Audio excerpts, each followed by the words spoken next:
We are so thrilled to have with us here tonight three local legends. We have former coaches from the Coatesville men's high school basketball team.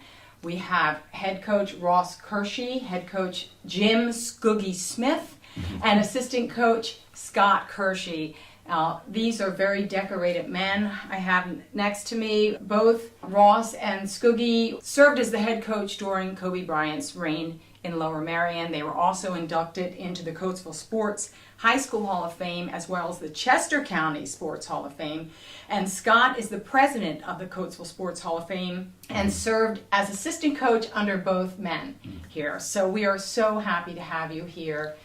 And before the tribute, Bill and I had an opportunity to sit down and talk about what this news meant to us. And I have to be honest that it impacted me far deeper than I thought it would. I didn't know him personally. I lived out in Los Angeles when he was first drafted for a few years, and I thought he was an amazing athlete, but when I heard the news, it really struck a chord. And we can't help but wonder, how did this news resonate with all of you? Well, Scott and I were watching a basketball game on TV, and all of a sudden it came on the TV of the year of Kobe's birth and death. And I said, oh my, and Scott said, what? And I said, oh my God, it's Kobe's dead. And it was then that we found out later that not only he, but his 13-year-old daughter and 7 other people. So it was a real tragedy, not only for Kobe, but for his family and for the other families involved. I mean, 9 people went down in that helicopter crash, not just Kobe Bryant. What is it about Kobe that you think has led so many people in all corners of the world to feel what they felt and that outcry of sadness, And still this tragedy? feel, Yeah. Well, I think Kobe was not only a great basketball player, but also a good guy, very intelligent. Grew up in Italy, spoke 4 different languages. He wasn't your run-of-the-mill basketball player. He was a very, very fine person. He had 4 children, 4 girls. I think his 13-year-old daughter was an excellent player, was thinking about going to UConn, Connecticut, and being a point guard there. And I think it was not just Kobe as a basketball player, but Kobe as a person that really ignited the feelings throughout the world about his death and the fact that he had so much to live for and his family to live for, and then it was wiped out in a second. Let me ask you this. How did you prepare against him?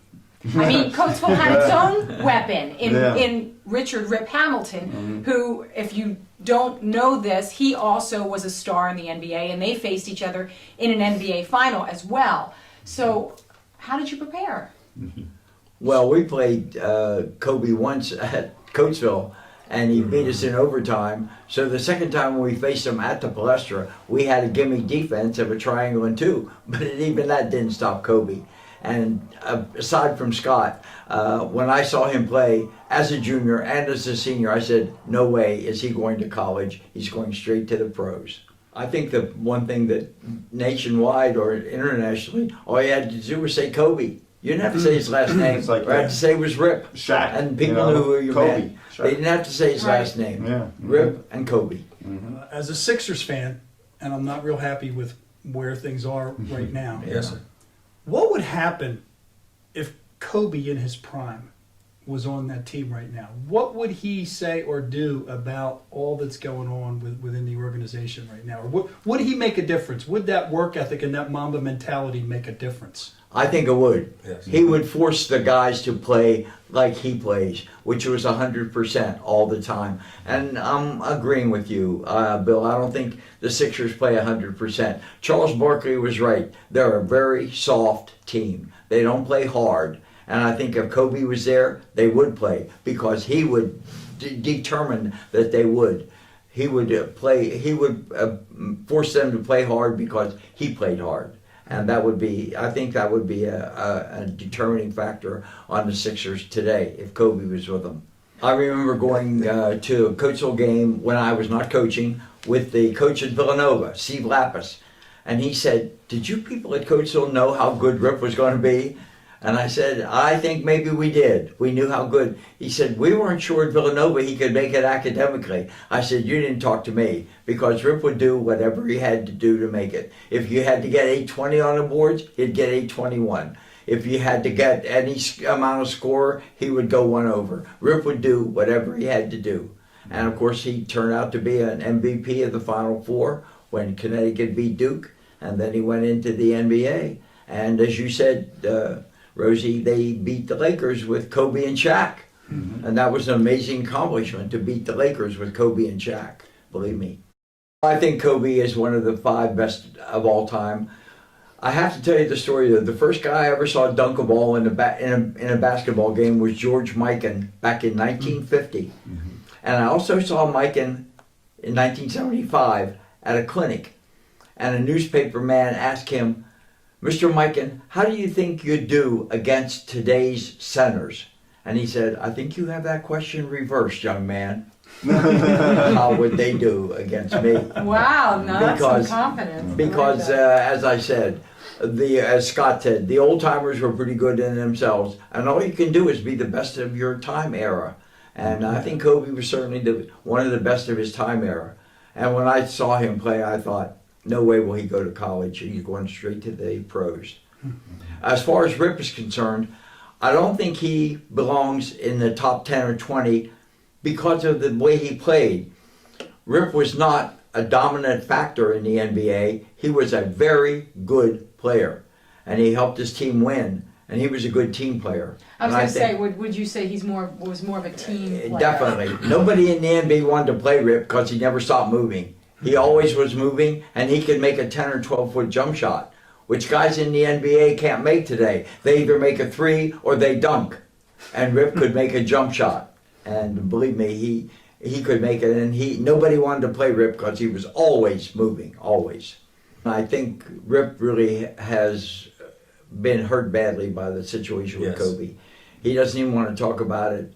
And I think Rip, as a person, I don't know about Kobe because I don't know him as well, but Rip is a good person.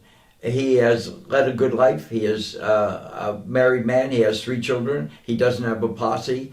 I've occasionally have breakfast with his cousin, and his cousin said, Rip lives like we do. He has a very simple pattern of life, and I think Rip will make it. As far as Kobe is concerned, I think Kobe was cut down in the prime of his life. Mm-hmm. He would have made a great father for his children, and I think his daughter, the 13-year-old that was killed with him in the crash, she would have been a great player because I've seen her in action a few times, and she was a very skilled basketball player. Do you think that was his legacy? I think maybe they said you should have a son, and he said, I don't need a son. That was Kobe's comment. My girls are going to be my legacy. And I think he's right. They would be his legacy. Being great players or not, they'd be great people. And that's what he was. And that's why his death, I think, means so much to so many people. I coached 2 games against Kobe Bryant. That's a selling point for me. I tell everyone that, who they know me or don't know me, but I say I coached 2 games against Kobe Bryant. One of the things that really touched my life, touched my spirit and everything, I got a phone call from Rip saying the Detroit Pistons were going to retire his jersey. And for him to say, you have no idea how much of a difference you made in my life. I will give you transportation, the plane, you stay in a hotel, you would be on the floor when I speak. And I'm being good right now because I feel the tears. Mm-hmm. But it's for somebody for the level they was playing for, you helped me. You changed my life. Because I could have been this, I could have been that. You taught me keep your head the same way it's supposed to be. Because you should always put that hat on the way when you get a chance. Some guys, it can be all this and all that. All of a sudden, because their head's like that.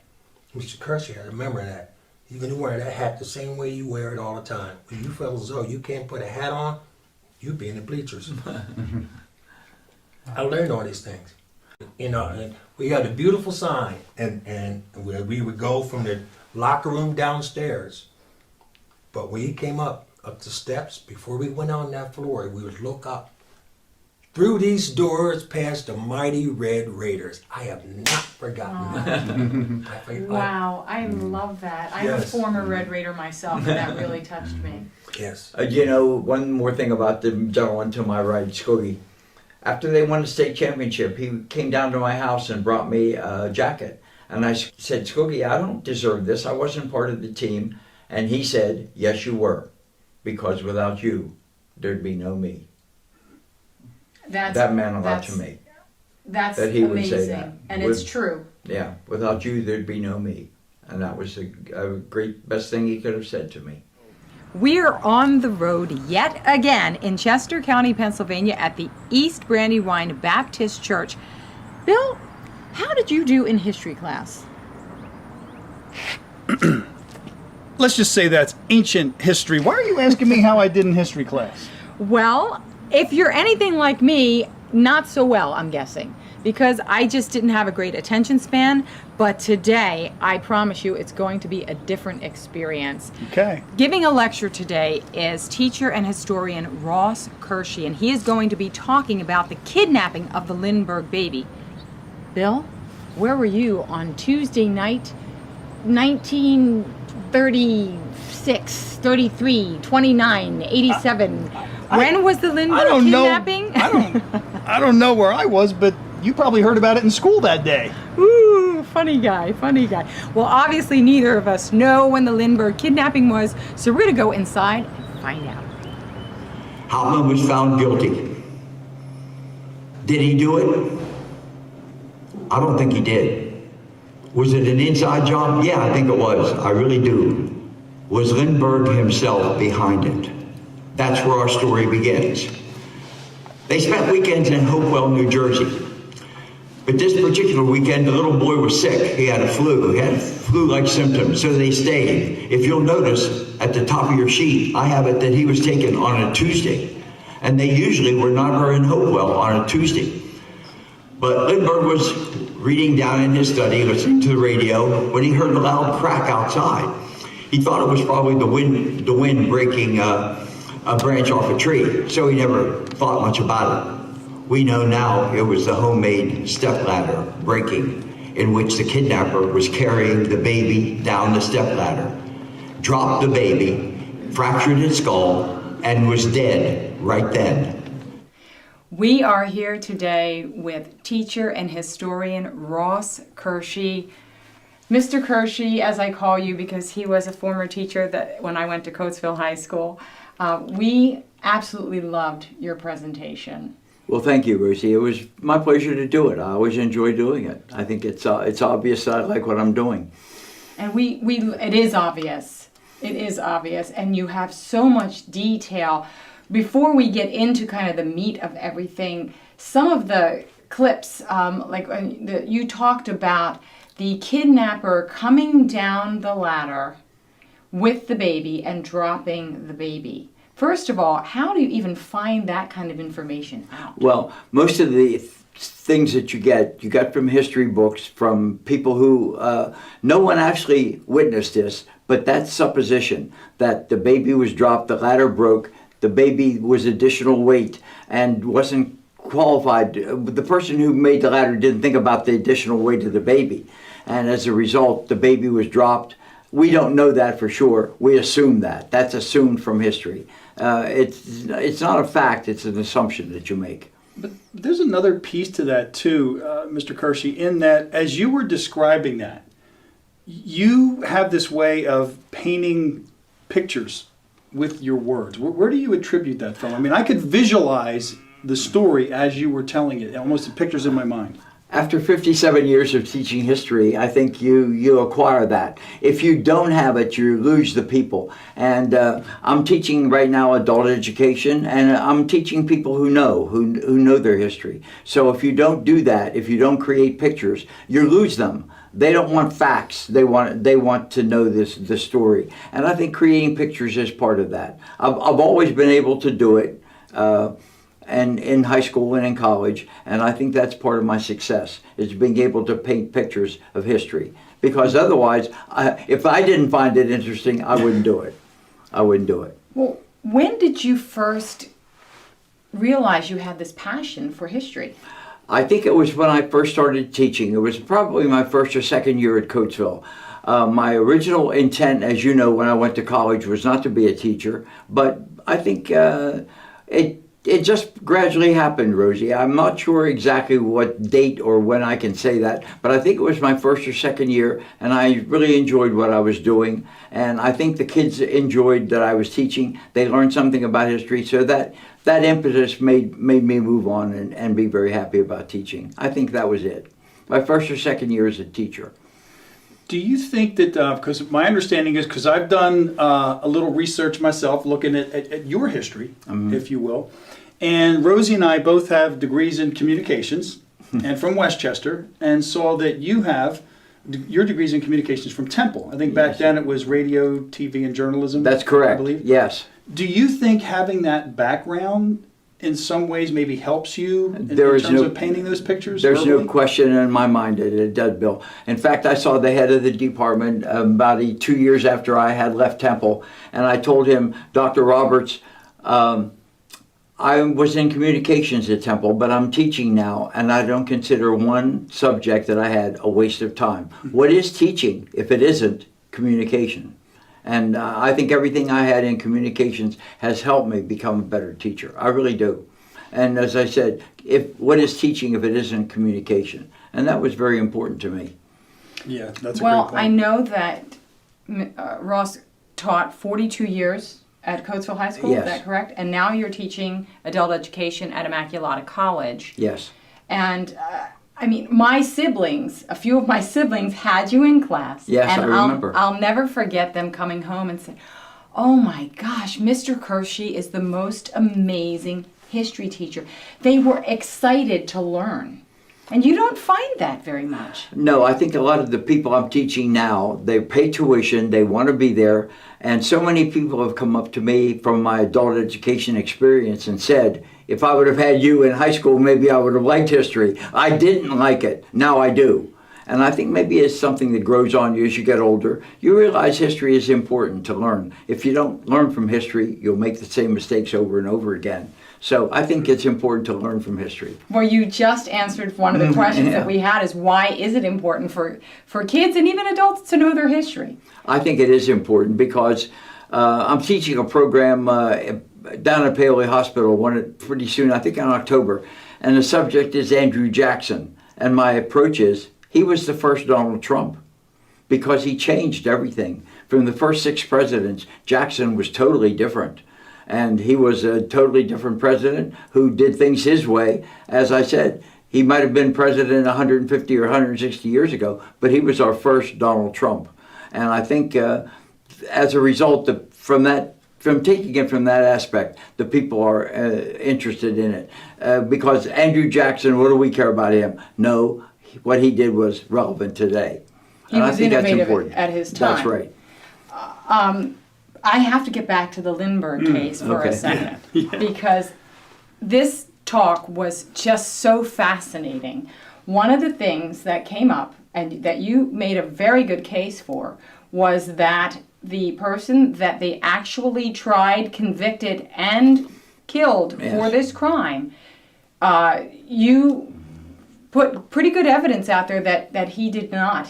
I think we executed the wrong guy, yes. I don't know if he was part of the conspiracy, but I'm convinced he did not kidnap the Lindbergh baby. Because, as I mentioned, he was offered $90,000, which would go to his wife and son. He was to be executed anyway. Why wouldn't he confess? And he didn't. And he said, I didn't do it. I'm not confessing. I've never been in Hopewell, New Jersey, which is where the baby was kidnapped. So I'm convinced that Hauptmann may have been part of the conspiracy, but did not do it. He did not kidnap the baby. Right, because you mentioned also about the time card and that witnesses had him in a different state. Yeah, that's right. Well, and that was something that intrigued me, in that, you know, you talked about how some evidence and even some testimony leaned one way before the trial. Yes. and then changed during the trial. Was anyone ever held accountable for essentially obstruction or false testimony or anything like that? I think if the trial occurred today, they certainly would be. But it was in the 1930s, and they wanted to find a person who had kidnapped the Lindbergh baby. There was such pressure to find the guilty party. And I think everything that you mentioned was sort of overlooked. Like his boss in New York said, yes, he was here, then he wasn't. There were two sets of footprints, then there was only one. There were no fingerprints on the stepladder, things like that. Today there would be, as you said, obstruction of justice. Yeah, and the currency that he used that could be tied back, that was more circumstantial than Yeah, it anything was. else, because he could have come across that in a variety of different ways. Well, as he said in there, the man who left the money owed him money, so he used the money to spend. And that's certainly a reasonable explanation of how he got these gold certificates. Has anyone ever officially reopened or looked to reinvestigate the case that you're aware of? To my knowledge, no. The governor of New Jersey did not like the trial, but he was convinced politically it would be damaging to him if he reopened the case. So he let it go. I think the governor of New Jersey knew that there was something about the case that wasn't correct. But he was warned politically, if you reopen the case, you won't be reelected. And so he dropped it. The other thing I wanted to ask you about, you mentioned a man, I think his name was John Simon, Yes. who grew up in where? Jersey? Eagle, in Eagle, Pennsylvania. Not far from here. Okay, and why wouldn't he have a DNA test? I don't know. He says, for those, the audience did not see his presentation, so John Simon claims to be the Lindbergh baby that was not killed. Yes, he knew enough about the case. He knew things that no one else would know, according to my friend Dan Jones, who questioned him and talked to him. And as I said, John Simon made a good case, but he would not have a DNA test. And I think that probably indicates that it was all made up.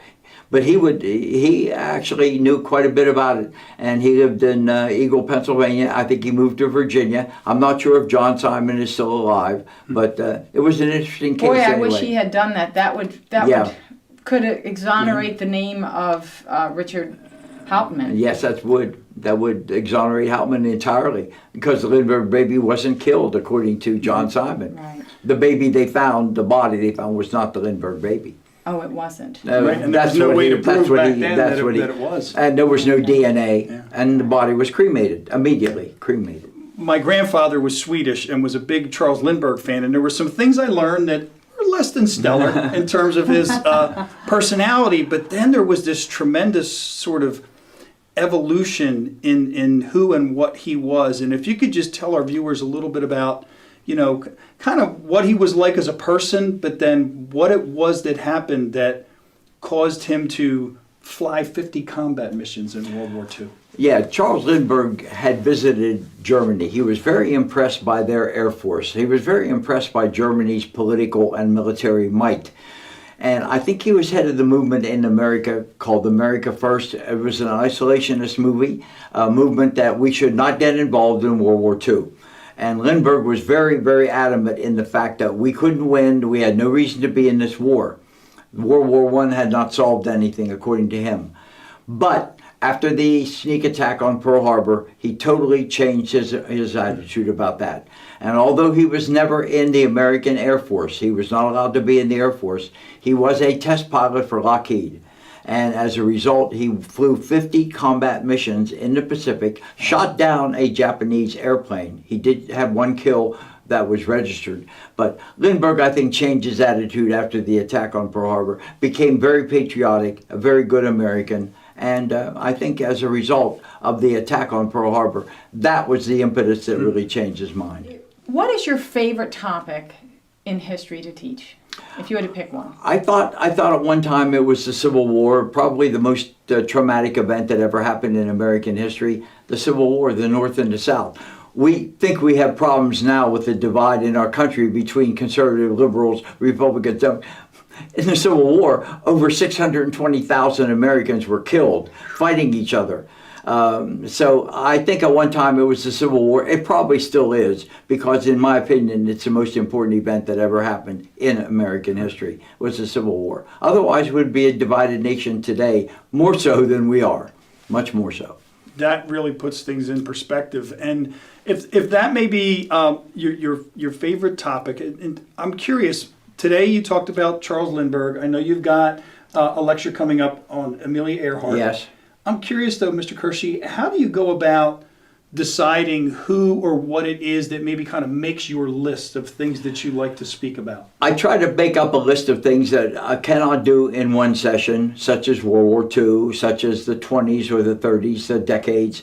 But the individual characteristics that you heard today about Lindbergh, those are the ones I try to pick out. For example, I do programs on individual presidents, on things like the Lindbergh Kidnapping, Amelia Earhart, single events, the disappearing colony of Roanoke, Virginia, Roanoke, North Carolina, rather.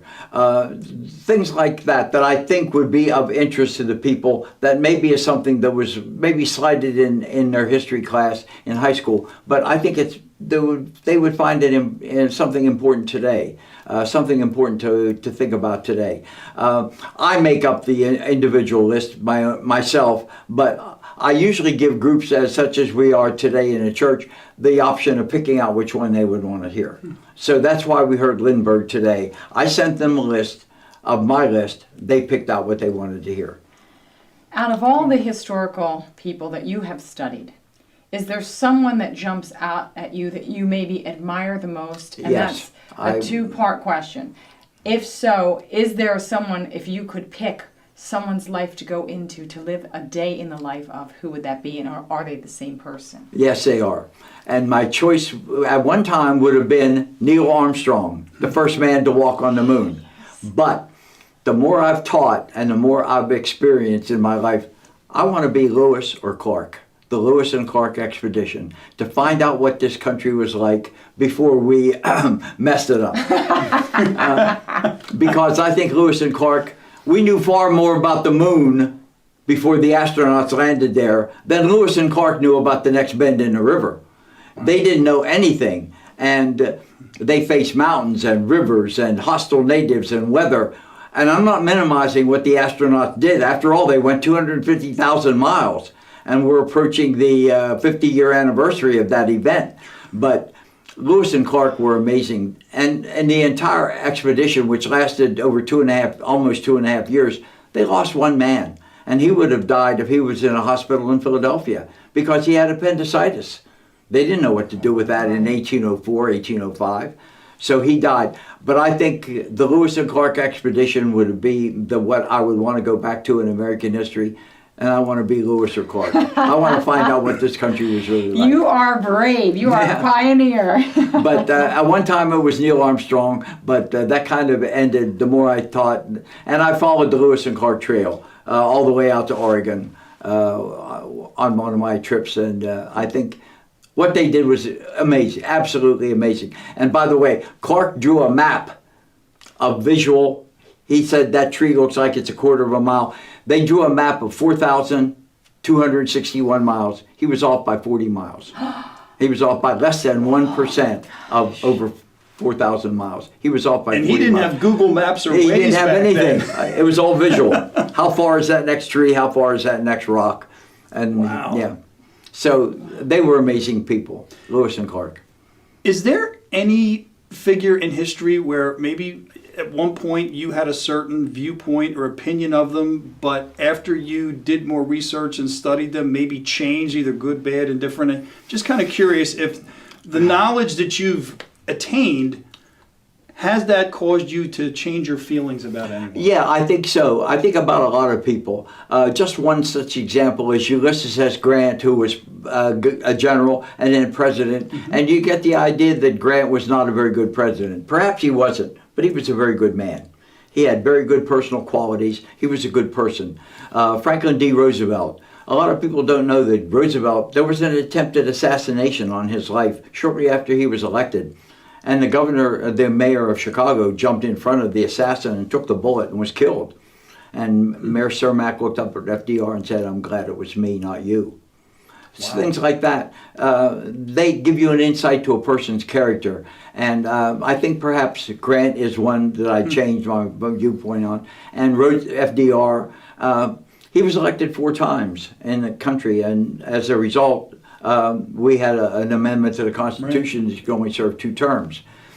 And every time I speak to my people at Immaculata, they say, and there should be a term limit on Congress as well. If we have 2 terms for the president, we How should do you have feel 2 about terms. that? Absolutely. I'm in favor of it. There should be a Congress. I don't think you should have men who serve in Congress till they're 100 years old.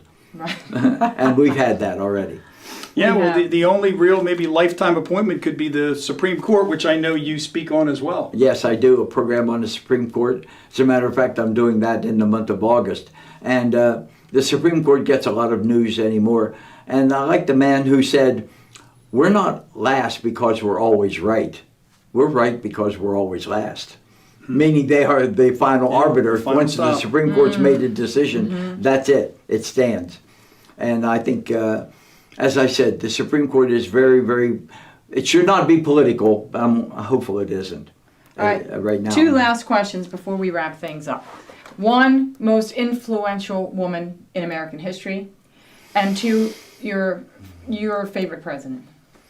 I think probably the most important female thus far in American history has been Eleanor Roosevelt, because she was her husband's legs. When he couldn't do anything because of the polio, she did. She flew in an airplane with the Tuskegee Airmen. She went in a coal mine with the coal miners. I think maybe it was Eleanor Roosevelt at the time. And what was your second question, Rosie? Who's your favorite president? My favorite president is probably Teddy Roosevelt. Because Roosevelt accomplished many great things. For example, a lot of people say it was Abraham Lincoln, but I think the question would be, do great times make great presidents, or do great presidents make great times? He was president during the big crisis of the Civil War. So Lincoln is always regarded number 1. I like Teddy Roosevelt. And many people don't know, he was our youngest president. They think it was JFK. It was not. Right. JFK was our youngest president ever elected at age 43. Teddy became president at age 42. So I like Teddy Roosevelt. And you know why I like him? Because he wasn't a Republican or a Democrat. He was a statesman. That's what I like about Teddy. Wow, that's great. Well said. Well, folks, we have just packed a lot of history, a lot of facts, and a lot of knowledge into just one episode here of the Rosie and Bill Show. Thanks to Mr. Kershey. It's such a pleasure seeing you today, and even greater pleasure having a chance to get to know you a little bit more and have you here on the show. So thank you so much. It was for my joining pleasure us. doing this. Definitely one of the best Yes. orators that I have personally know. Okay, thank you very much, It's Rosie. a pleasure. Yes. Thank you so much, folks. Yes, and as always, and Mr. Kershey's been doing it for a long time, make a difference for someone every day and make every day a great day. Be kind to yourself, and we'll see you next week. Hauptmann was found guilty. Did he do it?